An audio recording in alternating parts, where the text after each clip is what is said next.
Hey friends, this is Atif. Hope you're well and welcome to the new update on Cardano. In my previous video, we have seen that the price action of Cardano was at the support of an up channel, and it was also forming a cipher move, and I told you that the price action may complete this cipher move, and I have also shared the complete buying and sell targets for this cipher pattern at the Patreon as well. And if you would like to support me here, then I have also shared the link in the video's description. You can find there. Now I'm just going to play this chart, and we can see that previously when I shared this idea yesterday with you guys, at that time the price line was having bearish candlestick, and after playing this chart we can see that one bullish candlestick was appeared, and the next candle, the today's candle, is again bearish. And if we take a look at the live daily chart, then you can see that the body of these two candlesticks is equal, and if the body of today's candlestick will be bigger than the previous one, like it is, you can see that it is happening at this time, then this candlestick will engulf the previous bullish candlestick, and that will be another indication for the continuation of this bearish trend. And in that situation, the price action can lead up to this a bullish potential reversal zone. It can enter here in this potential reversal zone or buying zone of this bullish cipher move. And if we take a look at this up channel that is formed on this daily time frame chart, then previously we have seen that the price action was likely to have bounced from here, but now it is again at this support. And in this case, for example, if the price line will complete this cipher move, then we can expect that we will have a long wick of the candlestick like we had here out of this support of the wedge, and we also had a long wick here beyond this support of the wedge and here as well. And after that wick, the price action can reverse bullish from this buying zone of this bullish cipher move. And realistically, the price action can move between 0.382 to 0.786 Fibonacci retracement or Fibonacci projection of C to D leg. However, if the price action will cross up this 0.786 Fibonacci projection level, then it can even turn more bullish.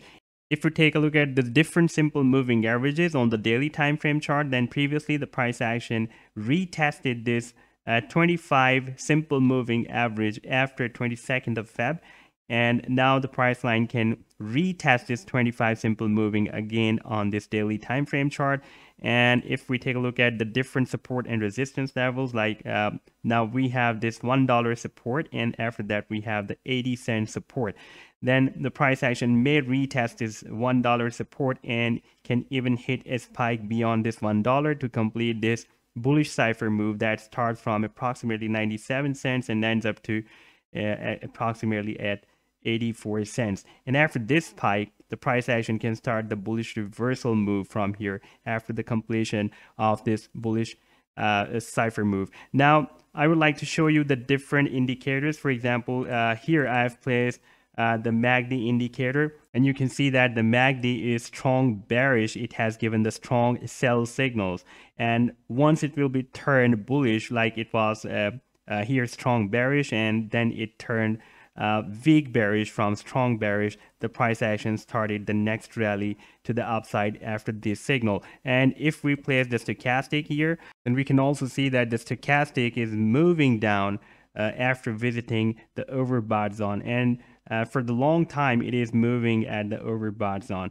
So once we will receive the bullish signals, or at least weak bearish signals by the MACD, and the stochastic will give us the bull cross, like this blue line crosses up this red line, then we can be confirmed that we have received the final buying signal, and the price action can be moved up from here. And I'm expecting that once the price line will be entered in this potential reversal zone or buying zone of this bullish cipher move, then we can expect that the MACD will give us the buying signal, or it will be turned weak bearish from strong bearish, and this blue line will cross up the red line as well by the stochastic. That will be the buying signal, because whenever this blue line in the stochastic oscillator crosses down the red line, that is the sell signal, and whenever this blue line crosses up this red line, that is the buying signal.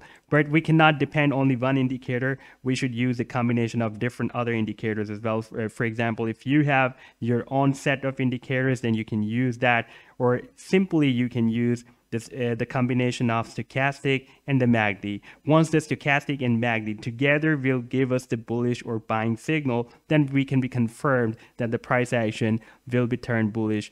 And if the price line will be moving here in this potential reversal zone, and if we will receive the buying signal by the MACD and the stochastic, then we can also set our sell targets. If you're a day trader, then you can set your sell targets here, or if you want to hold a Cardano, then definitely you can hold for the long term as well, unless you will not receive any sell signals by the moving averages or indicators or any other oscillators as well. So this was the update so far. I hope that you have liked the video. Then do hit the like and do subscribe to the channel as well. And if you would like to support me at the Patreon, then I have also shared the link in the video's description. You can find there. Take care. Goodbye.